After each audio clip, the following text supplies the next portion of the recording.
Everyone, and welcome to our series this evening. You'll be joining us today for another season of Black Landscapes Matter, and we're happy that you all are joining us this evening. Black Landscapes Matter is a series brought to you by the Black Environmental Leaders Association, and the mission of the Black Environmental Leaders Association is to educate people around our state and beyond on the issues of environmental justice, to create a safe space for us to have these conversations about the environmental impacts of our community, and also to advocate, collectively bring our voices together to advocate on our state, local, and federal level for all things the environment that affect us. And so we are really happy that you all are joining us tonight about this important conversation and a big, huge national topic that's been going on in Ohio around Ohio trail derailments. Our purpose this evening is to give people information, to dispel some of the myths around the trail derailment, and to call people into action so that we can start to hold the people who are accountable to the highest standards so that we can prevent anything like this from happening in the future. And so with that said, I will kick it off to our amazing panelists this evening. And I will start with Melanie Houston from Ohio Environmental Council. If you can come off mute and give us your name, your organization, and a brief summary of the work you've been doing around the program. Absolutely. Thank you, Celeste. And thank you for the opportunity to speak with you all today about some of our response work to the East Palestine train derailment. It's really an honor to speak alongside Daniel, Winston, and Annette McCoy. And really just want to note that, the folks on the front lines, especially RVO, are really the ones doing the really impactful, meaningful, important work. And we just we don't have enough good things to say about that work. So, and can I do my screen share, Celeste, for slides to go with this? Or do you want me to do that after? I can go either way with that. Yes, you should have screen share. Oh, great. Okay. Let me try this here. And I will just put it into the slideshow format. And can you all see that now? Yeah. Okay, fantastic. Thank you. Oops. And now the issue is, okay, advancing. All right. So I'm just going to share with you about some of our work over these last 3+ months. I'm going to focus on our major kind of 4 areas of communications, supporting local community, serving as and connecting to credible experts, demanding accountability, and helping to advance regulatory and policy solutions. And I'm the managing director of water policy for the Ohio Environmental Council, leading our water team. We do work on issues, water issues, harmful algal blooms, water infrastructure, water affordability, clean drinking water. So kind of all the way from source to tap. So, when this issue occurred, we knew that water was going to have an impact. And I had a little bit of experience in my previous work at the OEC working on a chemical fire related to a well pad disaster. And so I was kind of tapped as part of our rapid response team to work on this issue. Celeste asked me to share a couple of images. And so I wanted to start my first few slides giving you kind of a look. This is an aerial photo of the site of the train derailment when it was still actively burning. And this event occurred, just to kind of recap, on the evening of February 3rd. It was about 38 rail cars that derailed, some of which caught fire immediately, and about 11 of which that derailed contained hazardous materials. I think there were 20 total hazardous material cars on the whole train. And shortly after the train derailed, residents began reporting intense smells of chemicals in the air. We first learned about the train derailment early on Saturday and began internal discussions at that time, which led to the formation of our rapid response team. This is an image I know so many of you have seen, and I think which really started to spur the national attention to this event, just because of the enormity of the smoke plume that occurred as a result of the controlled release and burn of 5 rail cars which contained vinyl chloride. I want to note too that this was a really pivotal kind of decision point in the response, and that the governor of Pennsylvania and others have made strong assertions that Norfolk Southern made this decision to do this controlled release and burn of these chemicals unilaterally outside of the unified command structure. And if that assertion proves to be true through what we find through records requests and other things, that's something that is highly problematic, because as we know, the railroad company is beholden to stakeholders and not to what's in the best interest of the public and for the health and safety of the community. So in terms of what our work really looked like, the first piece here was to really understand the event and all the circumstances of the event, so that we could really begin accurately communicating what was happening in East Palestine. And this is kind of a clip or a screenshot from our website. I'll share in the chat after a direct link to our website on East Palestine, which we have available. We've developed that very early on, and also a timeline of events, which I'll share in the chat as well.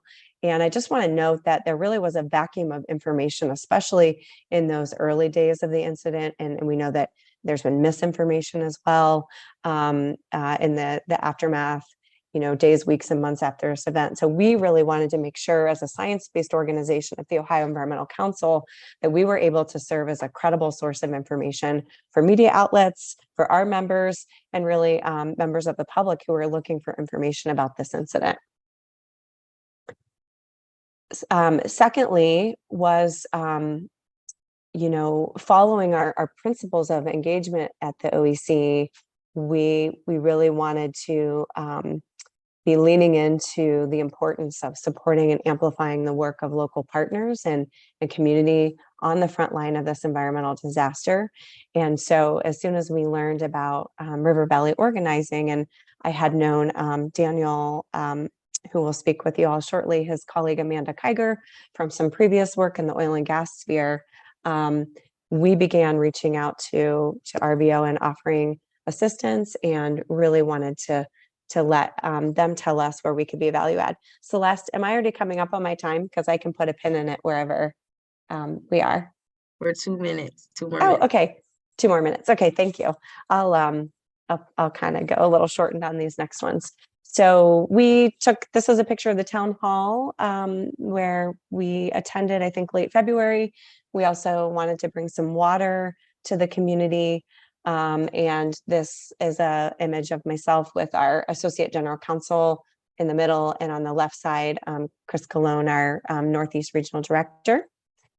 And then a little bit more just about serving as credible experts. Part of how we build up our expertise was by talking with other tremendous experts in this field. So from talking to a retired fire chief to a retired emergency response professional at Ohio EPA, to a PhD soil scientist, folks that we already had relationships with, we really leaned in to learn from them. And we took the opportunity to establish new relationships as well, building with academics out of Johns Hopkins, and a toxicologist and dioxin expert at the Center for Health, Environment, and Justice.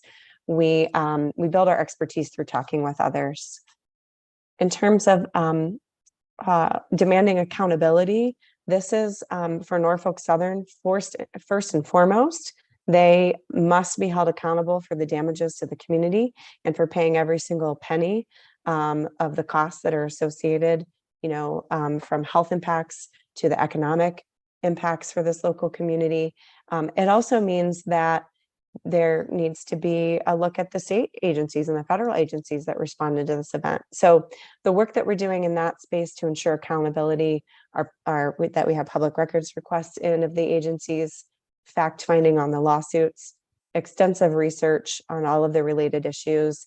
And we also hope to be a part of the legal clinic with our Associate General Counsel over in East Palestine that's coming up, and Daniel may talk more about. And then finally, I'll just say that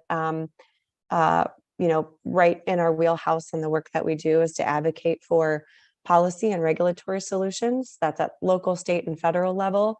And so we've been working from within the first couple of weeks of this incident to really put together a package of, policy proposals for how we can make sure that we lessen the likelihood of this kind of event happening again in the future.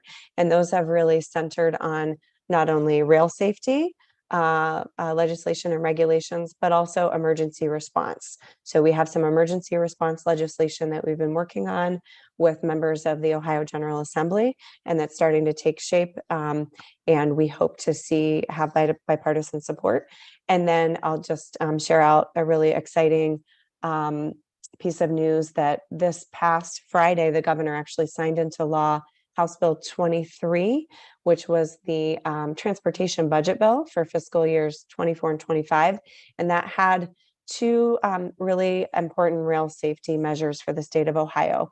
One of the first was a 2-person minimum crew for trains carrying freight.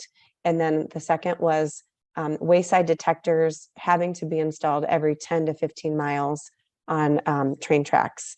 And I'll just note there's also the Bipartisan Rail Safety Act of 2023, which Senator Sherrod Brown introduced with Senator Vance, and there's a U.S. House side bill as well. But I think our call to action, Celeste, and folks on joining us tonight online and here with us virtually is please reach out to your elected officials at the state level, the federal level, the local level also, and urge them to really support and get behind these improved rail safety standards, and also updating our emergency response legislation and our state law.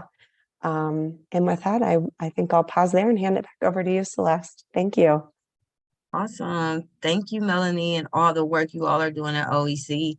And so the one thing that she spoke about is the importance of the frontline workers. And so with that, I will pass it to Daniel to give our audience a brief introduction of yourself, the work that your organization is doing around the train derailment.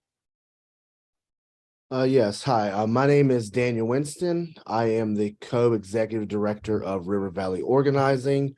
River Valley Organizing is an organizing collaborative that started about 10 years ago and actually started around environmental issues in the Ohio River Valley. And so we have offices in East Liverpool, Ohio, and we also have an office all the way down in Portsmouth, Ohio, which if you drive them, they're about 4.5 hours between each other. So we do work between Columbiana County and Scioto County and in between. So if there's anything that's going on between, we kind of like take a look at it to see if we have the capability to, help the community build power. And so the major work that we do is we don't come in and tell communities what they need to do. We allow communities to tell us what they need. And when they tell us what they need, we kind of connect them to the places that they need to go, and also sometimes teach them how to build said power. And so right away during the East Palestine train derailment, I was out of town and on vacation, and having a great time on vacation, actually. And I let everybody know when I left, do not call me unless something's on fire, right?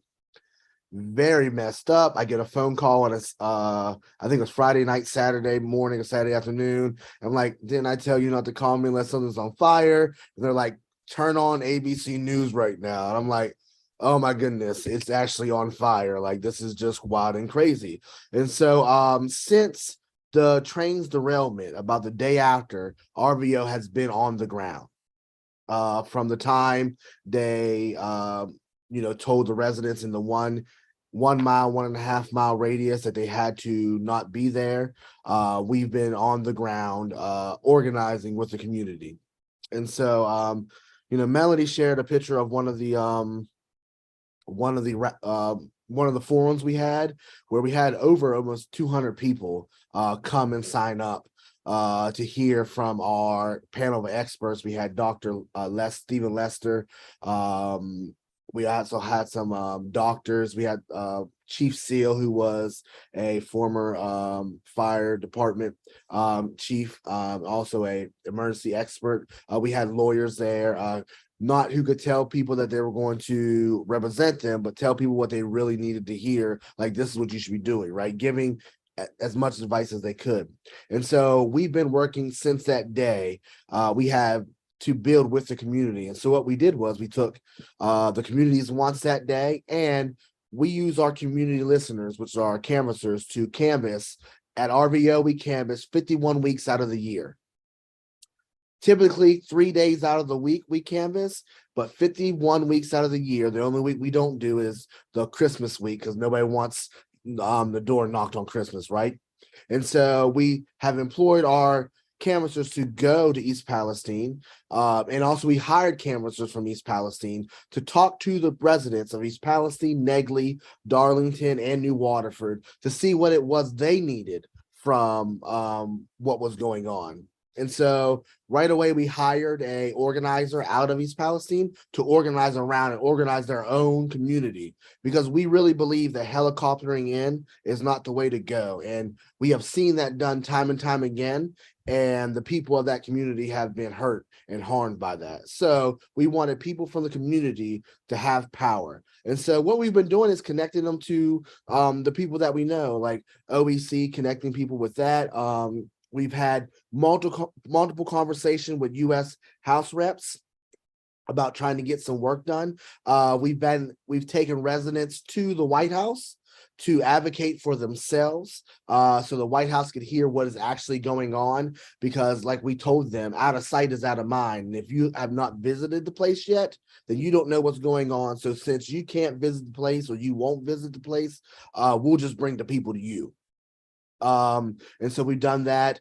We've been working with House reps to actually get some bills passed that could stop this from happening, but also to help the people. And ultimately, we have tried to take this this terrible event and elevate the conversation, because the conversation started as, this is a East Palestine thing, which that is our main focus of helping and making sure the health and wealth of this small village is protected. But this train traveled through tons of areas in Ohio. It just happened to derail in East Palestine. And just like this happened in East Palestine, this could have happened in Cleveland. This could have happened in Toledo. This could have happened in my small town of Wellsville, Ohio. And so we are trying to get people to see that we have to advocate for ourselves and make sure the people who are making policies here that this is not the right way to go. And so we have who's the power that we're trying to make sure gets to hear us. Norfolk Southern is the boogeyman in this, right? They're the ones who did this. But we do have a federal government who has checks and balances that they can put on and regulations that they can put on Norfolk Southern. So we have to agitate them enough to put those back on Norfolk Southern. And then we have the state who can do things themselves to put checks and balances for our state only, right? But then we have EPA and CDC and HHS who need to help the people of East Palestine. So we're trying to make sure that we are taking the people to all fronts at all times. So I think my 5 minutes are up, but thank you. Thank you, Daniel. And you really got me going talking about how you are making sure when you're organizing a community that you're actually including a community when you are organizing. And that's a step that's always missed. And that's why it's so important that we have folks on the ground like you and our next panelists to ensure that those voices are heard and pushing the needle on accountability and policy changes. And so with that, I will throw it to Annette McCoy, who is the president of the NAACP in Trumbull County. If you can come on camera and give us an introduction of yourself, your organization, as well as the work you've been doing around the Trail to Lake. Okay, good afternoon, everyone. Again, I want to thank you for having the NAACP as part of this panel. And Danielle, it's great to see you again. And to begin with, we got involved, and again, Trumbull County is approximately 30 minutes away from the site. And immediately it brought attention to our national office, where there was the statement release making demands on accountability for what happened. Our national attorney came to the area, and actually we had a couple of meetings in the locality, gathering data, gathering information, mostly support to see where the NAACP could support voices of the community and what was actually needed and where we could actually help fill in the gaps. There's a lot of involvement and activity in the area, which has been shared on this call, but our main focus was to ensure moving forward that there's accountability on the federal level. And I know that they're putting together an action plan as follow-up to the discussions and the meetings that we have. With boots on the ground in the East Liverpool area, the Climate Justice State Chair, Dr. Will Penn, he actually works in the East Liverpool area. His wife is actually a physician there. So in her particular medical office, they have been part of the team running the tests, reviewing things with the people in the area for health concerns, which will be ongoing. So that's kind of where we're at with the support. And as I said, we will continue to support what is needed, but the legislative component of that, one of the things everybody currently is looking at is the accountability with the rail systems. We also need to look at the accountability for the company that actually shipped those chemicals on there. And was that a good way to ship chemicals between states? So there's other factors that can also be taken in consideration for accountability.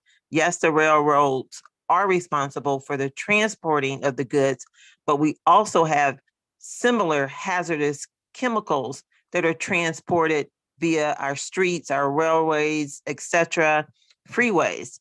So again, I would like to give the rest of my minutes to the people that have actually been on the ground, boots on the ground, and just any support that we can provide for the people in that area. Within Trumbull County, I just want to share briefly, immediately when this happened, our mayor had an emergency meeting, and we have a group of people in the community that when an emergency happens, there's a call. We're all on this call. They immediately implemented doing air sampling here in the city of Warren and in Trumbull County to ensure the safety of the community. So, with that, it was something that we're looking at as part of that whole emergency response. Yes, it happened 30 miles away, but it also affected other areas, near the locality. Thank you. And so a lot of things that all of you spoke about is accountability. And I think that's been the biggest misconception is actually who is responsible and whose feet should we be holding to the fire when it comes to advocating around these issues. And so I want to start with Daniel. Between the federal, the state, and local government, could you give us some examples of decisions that could have been made to prevent this? Or, give us a sense of what agencies are actually responsible for what when it comes to decisions about the rail and transport of toxic chemicals. Ultimately, and I will answer that, I promise. But I have to just say this, that if we're talking about who is responsible for this, I will say the people. And I have to bring it back to our own accountability. We have gridlock in the Capitol in Congress, right? And Washington, D.C. we have gridlock, where it takes 60 votes to pass a bill in Senate, right? We need 60 senators to vote for something. The House, I don't even want to talk about the craziness of the House and how they can't even pass a bill, right? But we have to get back to electing officials who care about people rather than care about their own profits and their own wants, right? And so why this happened is because let's say 2 presidents ago, regulations was put on the railroad systems, right? The railroads then lobbied the next executive branch, the next president, and that president took those regulations off and led us here today. And so what we have to stop doing is acting like the executive branch is the legislative branch, and they can actually legislate by executive orders. Like, that's what we have to stop doing. And we have to hold our legislators accountable and tell them that you need to make this law. That way, this doesn't get changed every 4 to 8 years, right? Because we don't know who's going to be in the White House in 4 to 8 years, but we know if this is a law, it'll be a lot harder to change. And so that's the first step, in my opinion. The people of America, the people of Ohio, we have to start voting for people that are going to hold these companies accountable, right? But what I would say is, the transportation department, first place that we should go to for these rail regulations and the executive branch in that. Like, also we need to look at how the EPA allows these chemicals to be moved, right? That's an EPA thing. They let people know where they can take it, even where it can be incinerated at, right? And those things. So those are the next group of people in the state. Our state house should have checks and balances on our federal government, right? We have 50 states that are union, right? The federal government doesn't get to tell us what to do all the time, but we should be able to push back on them. So our state is pay for play, in my opinion. I'll just give my opinion. And we have to start holding them accountable to making sure that they're telling businesses, you just can't poison the people, right? Like, we have fracking, we have incinerators, we have these bomb trains, and I'm going to keep calling them bomb trains until we actually understand that these trains this is going to happen again, right? And it could happen in our state. And so what are the regulations that our state can do? And Melanie has talked about some of the things that happened in the transportation bill. Good first step, like A for effort, right? But it's not enough. And we as the people have to hold them accountable for that, right? And also your local, politicians need to do better at knowing what the heck is coming in their town. Like, they just love to believe that the state and the federal government is going to take care of us. And so, like, these little towns, like where I come from, Wellsville, Ohio, that has 3,500 people in it, less than that. East Palestine has less than 4,000 people. They don't have the wherewithal to combat the rail and the trucking. So, like, they need to come together as small town Ohio and say, listen, state government, you have to protect us. But I'll get off my soapbox. Sorry. No, thank you. You really have us fired up. And you spoke a lot about local governments. And one thing that Annette brought up is the fact that, Trumbull County is right outside of the site, and they're affected as well. And so one thing I would like you to speak about, Annette, is the role of the state and what things have you all done in Trumbull County to make decisions around this derailment.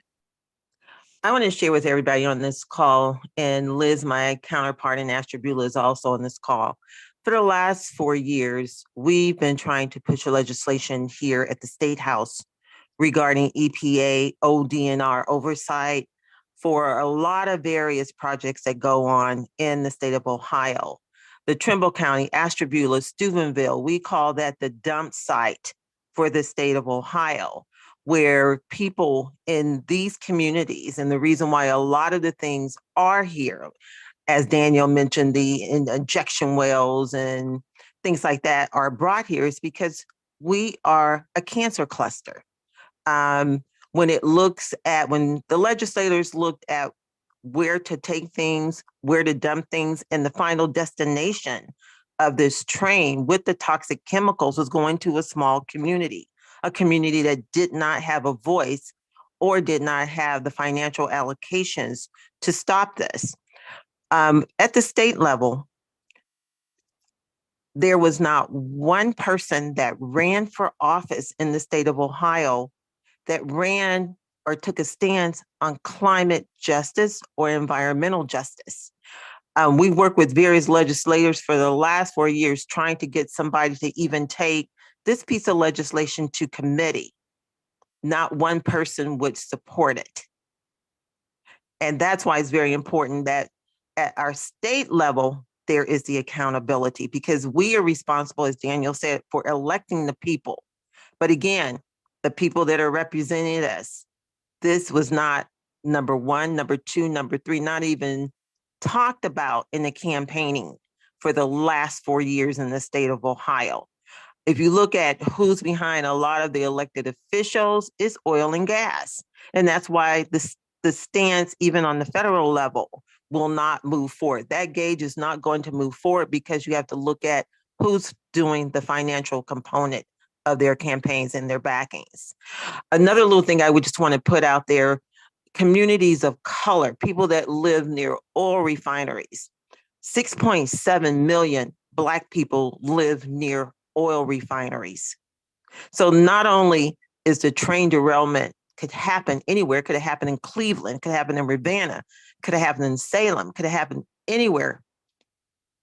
What we need to do is elect people that have our concerns at heart. You shouldn't take a trail derailment to get the EPA involved with regulating the chemicals. It shouldn't get a train derailment for them to push back on the EPA guidelines that was established underneath the Obama administration.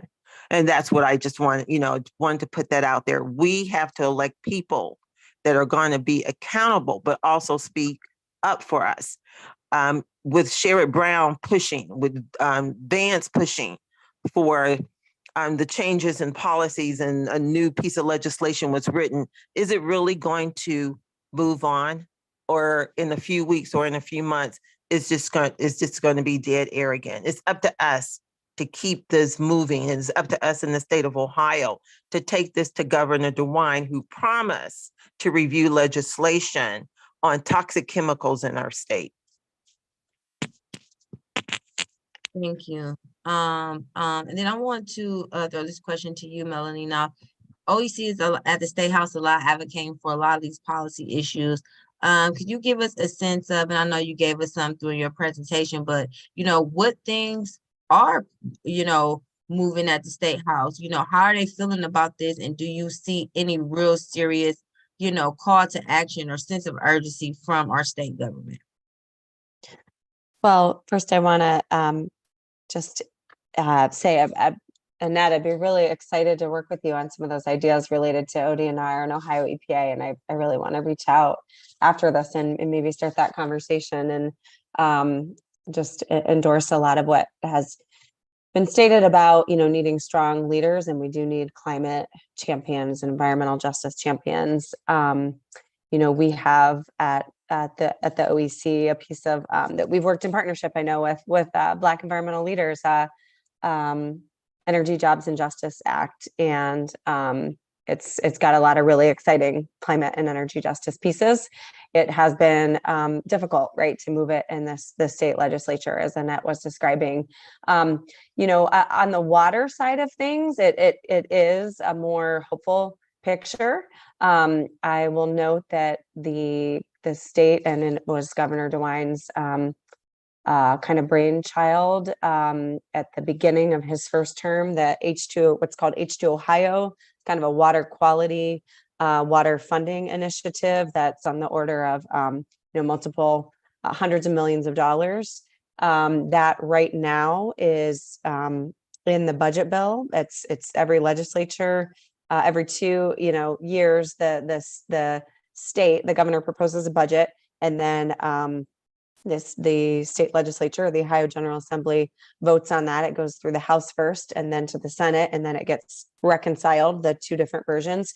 And so just want folks to be aware that that's got some really solid funding and dollars in it for Ohio EPA, for Ohio Department of Natural Resources, also for the Department of Agriculture, related to things like lead service line replacement for Ohio EPA, wetland construction, which goes through Ohio Department of Natural Resources, best practice farmer kind of conservation practices and incentivizing that through the Ohio Department of Agriculture. That's something we really want to see those levels of funding stay and not be reduced by the House or the Senate. So that's something really important that's moving right now and will be relevant for these next couple of months. Needs to be finished up probably like May, June is when that will start to come toward those final stages. So that's a really hopeful thing on the water side. And sometimes there's also opportunities for amendments, right, with policy items to go as amendments in the budget bill as well. So I think that's probably the most timely thing to talk about, Celeste. We have a lot of other things we're working on too, but I'll take a pause there.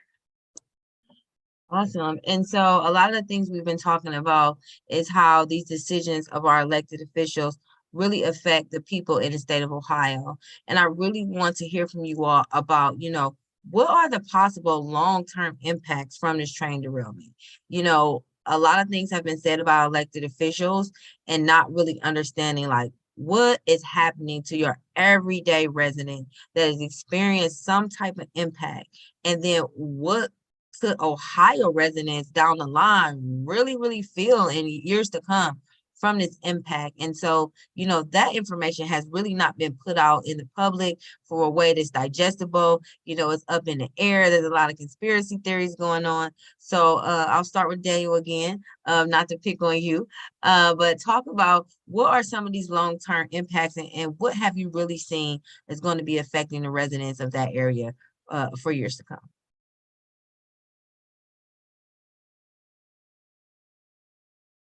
We're seeing the short-term effects are, people are daily getting sick right now. And because of those short-term effects to the health of the people of East Palestine and the surrounding areas, I am persuaded to say we don't know what the long-term effects are going to be, and that's worse than knowing, right? We don't know if we know like some of these chemicals that were in the ground, they're cancer causing, COPD, all these issues. There's one point there was I believe vinyl chloride, one of the chemicals on one of the trains that was leaking out is a agent that a chemical that stops women from birthing children. Like it could make someone barren. Like, so we don't know. Like every day we come and we say somebody else is sick.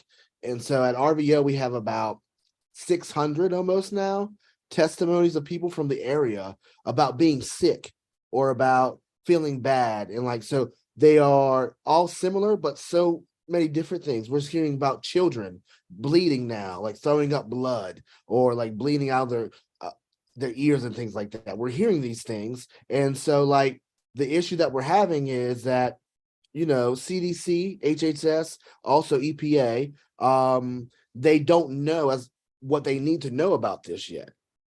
And I will say this because I give kudos to where kudos should be. CDC and HHS and EPA are doing work. But I also will tell you when you're not doing the work right. So I will say it's not quick enough.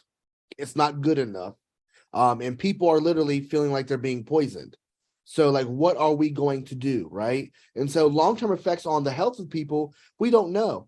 The long-term effects on the environment, we're talking about decades of degradation. But also remember, just like Annette said, we're between Trumbull County and Steubenville, right? I tell people every time on the news, East Liverpool, Ohio, Columbiana County, like environmental degradation is as much as Columbiana County as apple pie is to America. Like we just know it. We just wake up with it. Like our men are dying and our women are dying in the ages like mid 60s of cancer, of COPD issues. Our children are not reading at levels they should be because of the environmental degradation that has happened, right? And so the long-term effects, I think, on our environment are going to be a lot worse than we can even imagine, because one, we allowed this to happen. It ran through our water systems. So the Beaver Creek that runs, the water systems that run from East Palisade run into Beaver Creek, which runs into the Ohio River, which runs all the way down to the Gulf. So we don't know like what the issues are, right? And so like our issues is they're telling us that, oh, the levels aren't that bad, right? But people are still getting sick. So I'm going to say this because my grandma used to tell me this all the time, right? If I would tell my grandma a lie, and I'm a terrible liar, like a terrible liar, my grandma would say, don't pee on me and tell me it's raining. And so that's what I keep telling our elected officials. I keep telling our federal government, like, don't pee on me and tell me it's raining. Just tell me what is going on for real. And if you don't know, I would rather you say, I don't know, than you to say everything's okay. And so from our standpoint, I'm going to give you, I don't know. I'm not an environmental like scientist. I can't, I listen to them. I'm trying to understand, but they use big words that I don't got. Right. So, but like, we don't know what's going on. And that's the worst part, because we're not moving at a fast enough speed to let the people know like what is actually going on. Thank you. And so one of the things that Annette kept bringing up is the fact that it's Cancer Alley, and a lot of our studies that have been shown to show the impact of the environmental problems within this region. Could you just state for us, what do you feel like are the biggest impacts? What are your concerns for the future of Ohio due to this derailment, particularly for your region in Trumbull County? I feel that the impact it's going to be lifelong. And one of the things we did not discuss is why this area was not declared a disaster area from our governor. The residents, and within, I would say, a 40-mile radius of that has to be under continued studies, 10, 20, 30 years moving forward. Their medical coverage should be covered 100%. And that's a demand that we all can make and group together and work together. That's on this call. They have to be covered medically. They have to be, because a lot of the tests, let's say 3-4 years, we don't know the effect that will have on the young people there. So there will be more support needed. But that's the first question. Why was this not considered a disaster area? And even as recently it was reported on the news that a young lady who was displaced and had to move out of the area into, I think it was a group home, her and her daughter, she had to claim the money that was given to her to relocate to a hotel during this time on her unemployment, and her unemployment was cut. So there was immediate follow-up on that. But as activists, we need to ensure that they have health care, that it's covered at 100%. And if there are other things that are going on, cancer, because it is a cancer cluster, that's covered. 100% of their benefits should be covered. Celeste, can I take a Yes, moment please, to say something please, about please, that? please. I have been going back and forth to Washington, D.C. It feels like every week, every other week. It's like it's a travel, right? Get on the plane, drive down, do what we got to do. I was driving down, which is 5.5 hours. Now I'm starting to take planes because that's 45 minutes, right? But Annette, we are working on, and I believe I gave you my card the last time we spoke at the NAACP event that was in Youngstown. Yes. Connect with me, because right now we are working with some U.S. House reps and hopefully some senators soon about actually there's a clause in the ACA that states that when a disaster like this happens, it gives the federal government the right to give a certain percentage or a certain radius of people Medicare for life.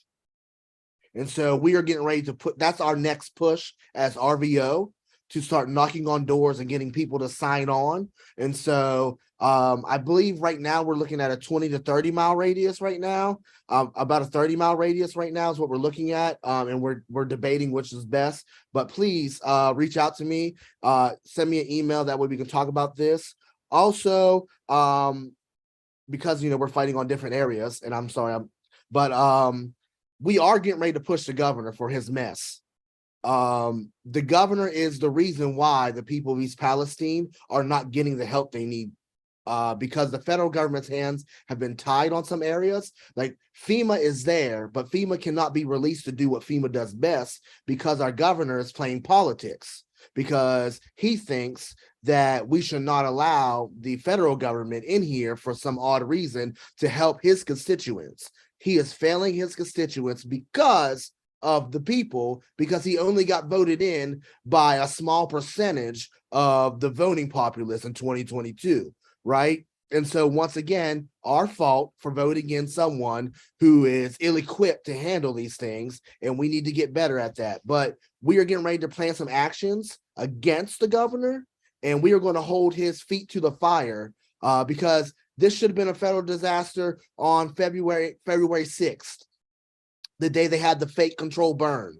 Like, that's when this should have been a federal disaster. And because we're 2 months in and he still has not done his job, a dereliction of duty, in my opinion, of what the governor is doing.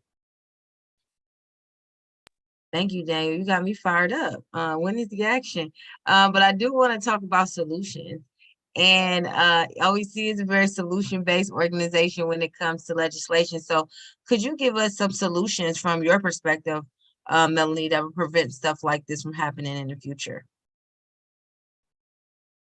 Well, Celeste, I don't know that I have all the solutions, but back to one thing that we have been working on, kind of relates to the emergency response legislation that I noted, and particularly when it's an emergency that is an environmental disaster kind of emergency.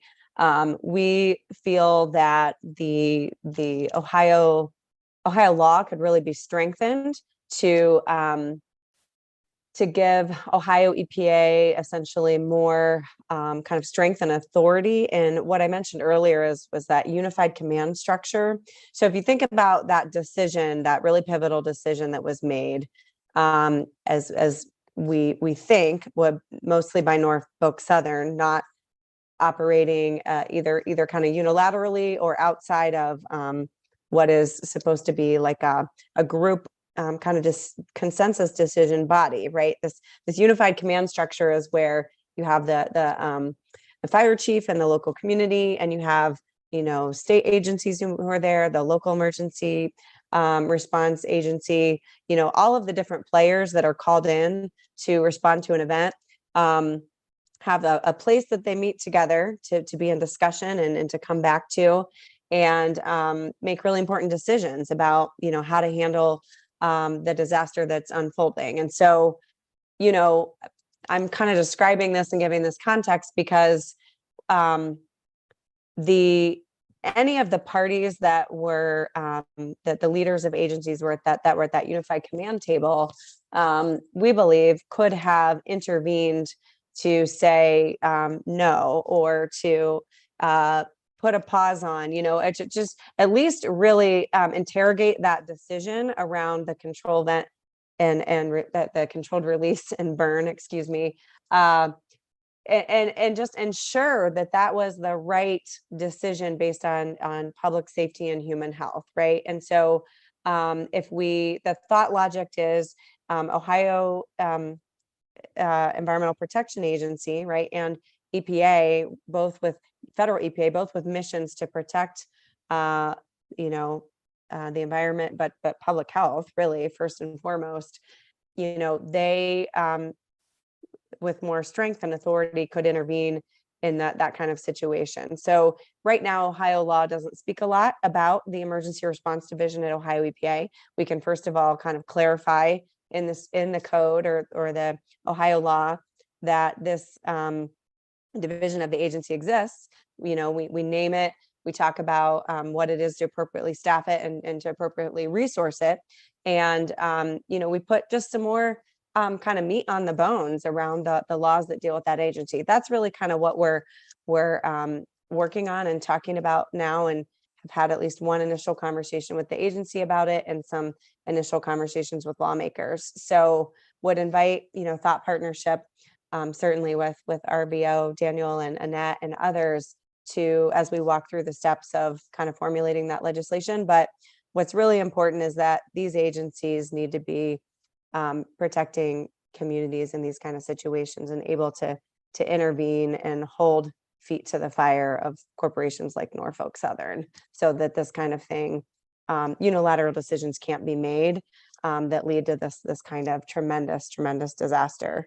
So, and I'll also just note that I really completely agree with the points that Daniel made earlier about the state of the science sort of on all of these different contaminants, right?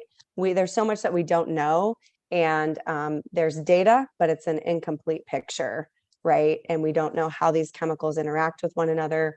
We don't know when people are exposed through soil and air, in those initial days, and water potentially, what those impacts will be. And we don't know how the material in the soil over time might move, right? With groundwater, big rain events over time, there's a potential for those chemicals in the soil to make their way into the groundwater. And we know there's a municipal water source, which has been tested, but there's also a number of residents that are on private, the drinking water wells. So in addition to what Annette said about, long-term health monitoring and yes, long-term healthcare costs being paid, also long-term monitoring of the drinking water sources for all of the residents in the community, and for even a probably broader radius than just East Palestine. Potentially, you need to follow where that smoke plume was to know, where the fallout was from the chemicals, and that's where the monitoring needs to be for the long term. Thank you. And we are coming close to the end of our time, so I am going to pass it to our panelists for final thoughts. So the thing that I would like to know is, if you had your wish list of things that we need to focus on first, what are these things that we should be focusing on now? And why is it so important for people to join you all in your fight and call people to action? And I'll start with Annette. I think our voices unified will make an impact. This is one of many examples across the country of not only train derailments, but people being exposed to toxic chemicals. One of the things that we did not discuss was the exposure to first responders. A lot of them did not even have the proper equipment to respond to the burn. The long-term effects for the fire departments that were brought in as support. Part of the legislation that we've been working on is that there are no secret chemicals, or what the companies call trade secrets, that they cannot release to the public or on an MSDS, which is material safety data sheets, to make the public aware of what they're being exposed to. But I think the call to action would be to continue, as Daniel said. He's back and forth to DC. He has the NAACP support. We have to be supportive, because this is going to happen again. It is going to happen again. And there is a minimum amount of time, the small window, that if we don't push for this now, it's going to be swept under the carpet, just like other things that are going on with gun control, et cetera. We have to move on this, and there has to be a unified front. And thank you. Thank you. And then I will pass it to Daniel. I know you have a lot for us, Daniel, to do. Yeah, I'll condense this. I think that the steps are people need to call their local government officials. They need to pester their state government officials, and they need to call their federal government officials to tell them that they actually care about this. Listen, we know politicians are politicians, right? And that's who they are. They are moved by the vote. That's how you move politicians. You move them by, the polling. They do their own internal polling sometimes. The polling moves them. So if they get enough calls to say, hey, we're done with this, then they're gonna be like, hey, it's time to buckle up and let's try to do something, right? And so my call to action is this, that it's time for people to stop acting like they care about things. Where you put your time and where you put your money shows me what you actually care about. So if you don't put no time and you don't put no money, don't tell me you care about environmental issues. Don't tell me you care about social issues and you ain't made a phone call in decades, or you ain't given $1 to a environmental organization or a social justice organization, because I'll call you out on your lies. So my issue is call your representatives. Donate money to organizations like OEC, like to the join the NAACP. Also, shameless plug, I am the president of the East Liverpool-Wellsville NAACP, chapter 3182. So if you're in my area, please call me and join today, right? Also, give money to environmental nonprofits like mine and other environmental nonprofits around Ohio who are actually fighting for you, fighting for your health and fighting for your well-being. But the major thing, like I said, call your representatives, because that's the only way we make change. And if you have to call them every day, take 10 minutes, leave a voicemail every day. Like if 1,000 people call Senator Brown, or let's not use Senator Brown because he's actually trying to do some things, right?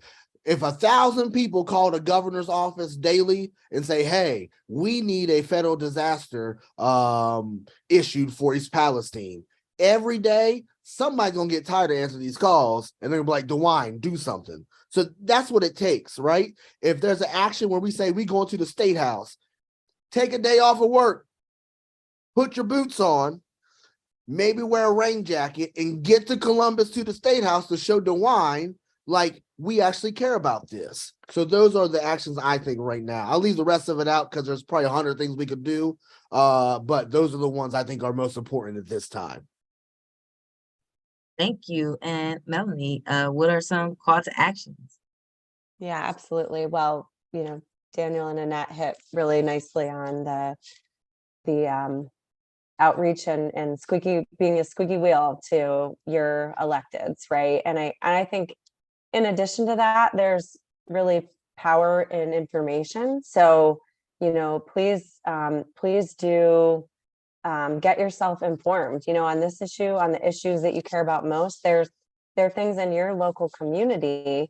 And I want to note in terms of, local elected leaders and, making your voice known, going and showing up for your city at your city council with and meeting your local government officials, and talk about responsiveness. Sometimes there are no residents, right? And in some of these small and no eyes, no accountability. And so getting organized with your neighbors, your community members, showing up even at your local council, right, meetings, and figuring out what's going on and using your voice is so powerful.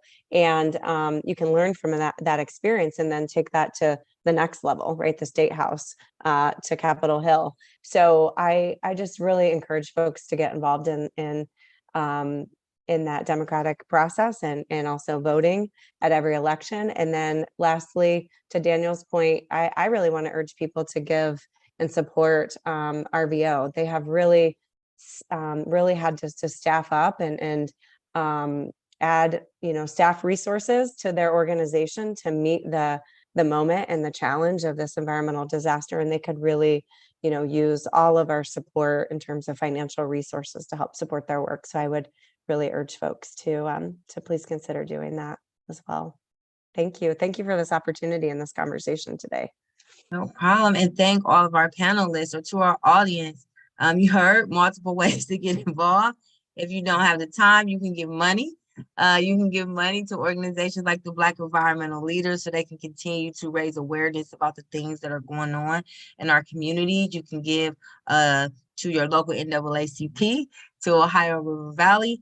You can also call your legislator, get involved, get engaged. Don't think that just because you don't live in this area that's been impacted, that you as an Ohioan is not impacted, because you are. As we heard on this call, we don't even understand the full capacity of our impacts of this derailment. And it's going to take, the support. And I love our organizers. As an organizer myself, it is so important that you support your local organizers, who is going to push that these ongoing studies be done, that these ongoing testings be done, to really understand, and for us as Ohioans to make informed decisions about these things. So whether you're a farmer, whether you're in the city, whether you're in a rural area, believe that the soil, the water, the air, these are all things that affect you each day. And it's very important that, even though you don't live near this area, understand, what the possibility of these impacts are, and that we're constantly holding our elected officials accountable to make decisions that best fit us. And I see Annette with want to give some more closing words, so I'll pass it to her before we close. I just want to add one thing quickly for everyone on the call. Please look in your local newspapers. A lot of times there are hearings that are being held via the EPA, and sometimes they're hit and miss. Right now in the Mahoney Valley in the Youngstown area, they're trying to build a SOBI plant, which is burning of recycled tires. It's not a clean energy process, but the EPA has to also be accountable here in the state of Ohio, because a lot of times they will give permission for things to happen without community input. And that's what I just wanted to close on. Thank you. So you see, there are a lot of things going around Ohio. We want to make Ohio be a safe haven as we see the population of Ohio continue to increase, and continued investment here in Ohio. And we want to make sure that us folks that have been here forever continue to live in a safe environment too. So thank you for everyone who joins us tonight. Thank you for our panelists. Thank you for Black Environmental Leaders for putting this conversation together. And we hope to see many of you at an action or on an email soon. Thank you guys. Good night. Thank you for having